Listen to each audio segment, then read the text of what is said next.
Scorpio, welcome to your March 2022 General Tarot Forecast. It's Raina here.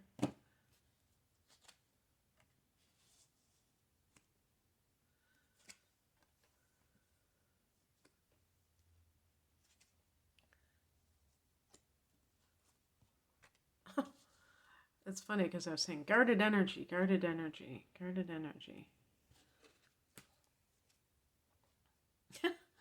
I mean, it couldn't get more guarded than that. I'm going to see. Okay. Okay. Wow.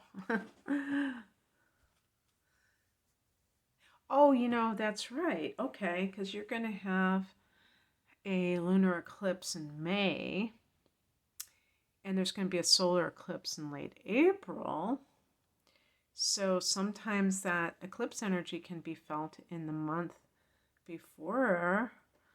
So that might be for some of you this relationship energy. The heart of the matter is the Knight of Swords. This can be, it can run the gamut. I like to keep things really open. So swords are the air signs, Gemini, Libra, Aquarius, and the Knight is a younger energy, but it can reflect a more unstable or, like free type of a person. I don't like to say irresponsible across the board, like this person is irresponsible, unstable. When I say unstable, I mean unpredictable. They're not settled like the Knight of Pentacles is. And that may be something that is appealing to you on some level, but then on another level, it is upsetting or somehow very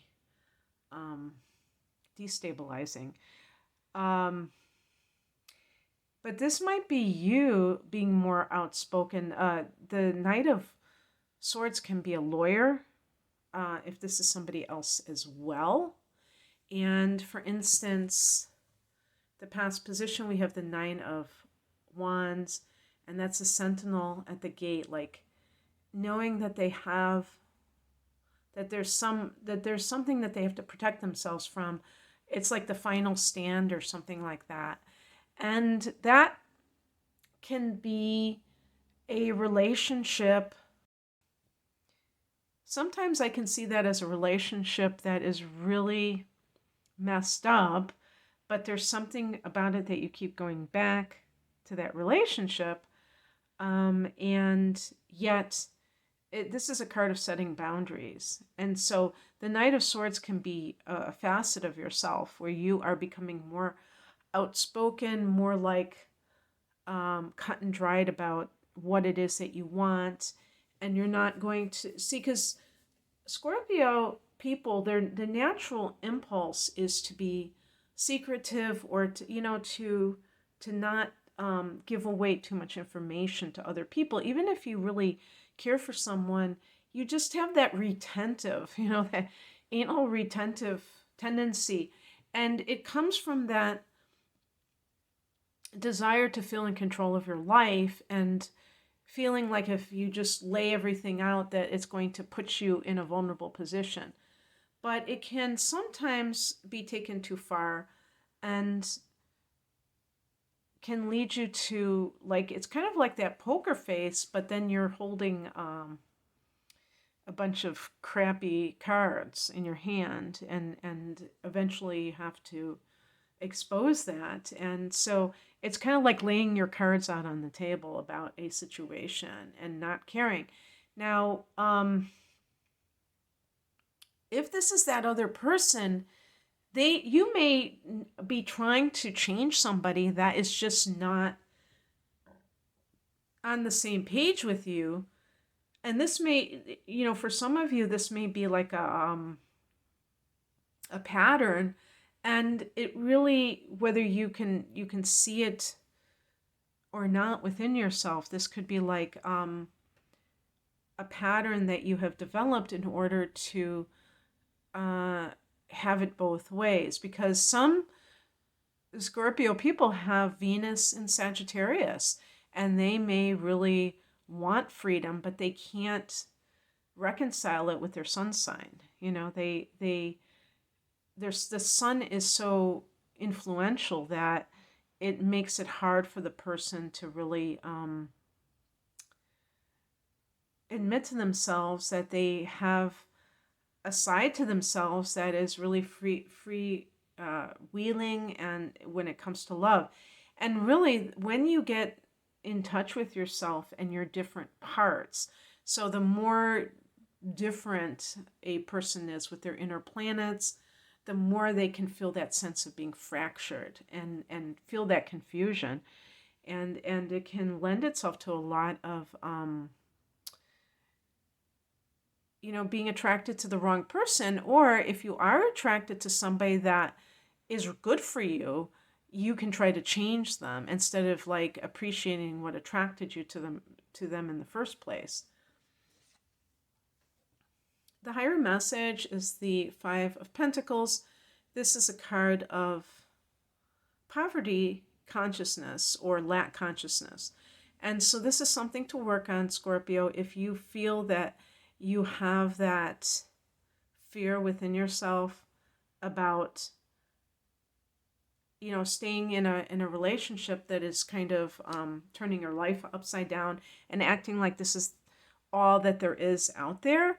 If this is a job situation, you are watching your back, or you just feel like this sense of you can't, I think with the Nine of Wands, it's like feeling like people are walking all over you and that you really have to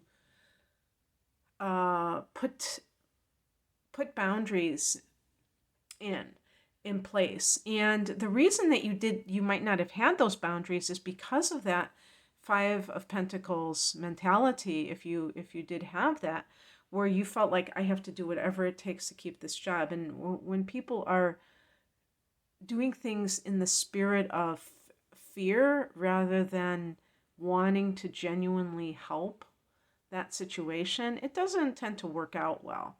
You can do the same action for different reasons and it can yield totally different results. I'm convinced of that. I was laughing when I picked this card because I was thinking the hits just keep on coming. What crosses you is the Five of Swords.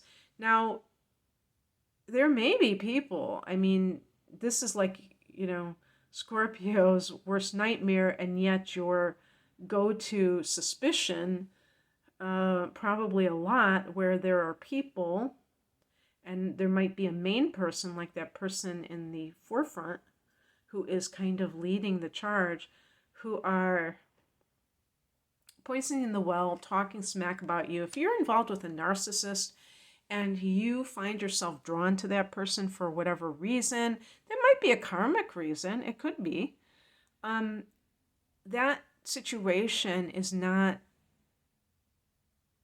something that you want to like nurture. You may be like, sometimes I think with the Five of Swords, this can attract the Scorpio's lower nature, because you can be that person who wants to find out, okay, who's doing the dirt, I'm going to expose them, and then you have that righteous indignation or that vengeful, if you have that vengeful part of yourself, and even if you have planets in inner planets in Libra, you might feel like that sense of like they did something wrong and now they have to pay because it's not fair. It's I didn't deserve this, and that can hook you into like a negative situation. So you don't want to get hooked into somebody else's drama.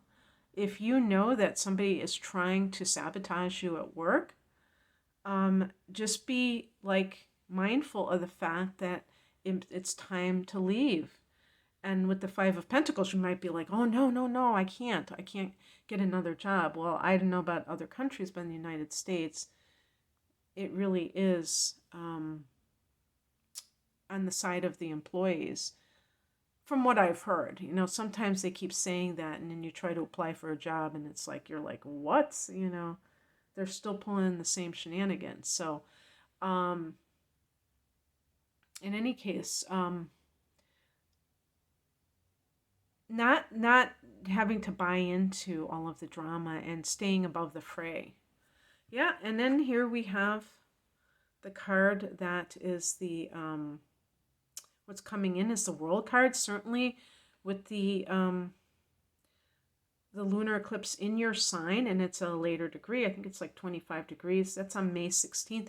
This is a time when a major shift may occur in your life, and this could involve some kind of ending. This will be in your first house of the self, Scorpio. So this may herald a new era for you, certainly in the next year plus, going into 2023. You may notice that your life is pretty significant in terms of change. And being a fixed sign, you may resist it. Do not resist change. Accept it, welcome it, and be willing to grow from it so that you can feel the sense of, what the universe has, in store for you at this particular time in your life. And so if this is a relationship that is on again, off again, if this is a job that maybe at one time it was okay, but then maybe there were changes in personnel or, coworkers, and it just doesn't feel, the vibe feels off, then don't be thinking about the times that were good, because that's not what's happening right now. So the outcome is a 7 of Wands, and this is you standing your ground. So I'm not saying that you should leave with your tail between your legs. You don't want somebody to push you out because they are insecure about you and how good you are, and they're like trying to, make you feel uncomfortable. But by the same token, you can leave on your own terms if you decide to do something like that, but you don't have to sink to their level, is the bottom line. You can, and you have the right to tell other people, like if there's like some kind of a smear campaign against you and people come to you and ask you, is this true? You have the right to say, oh, this is a complete lie. But you don't have to get into, oh my God, this person's such a jerk. You don't even have to get into that. You can just, they will, figure that out if you tell them that it's a lie and you're taking the high road. So if you're somebody who is not trying to get back at them and say, okay, they're trying to smear me. Okay, I'll try to smear them. And this time I'll be telling the truth on them. And so I picked an additional card. This is the Knight of Pentacles. Yes, this is a card of keeping your nose to the grindstone. Having a mission. Maybe you're going to save money for a certain amount of time, for 6 months. If it's not unbearable to stay in that job, just having a great work ethic, make as much money as you can so that you can feel comfortable to leave and not feel like your back is against the wall. And also you can show people that you are not fazed by their behavior. And also just in your life in general, that you're keeping a routine going and you're doing what you have to do on a practical level so that you can transition into a new life for yourself that is less combative and more harmonious. So that's what I have for you, Scorpio. I hope that this resonated. If you would like a personal reading, the link is below. Take care. Bye.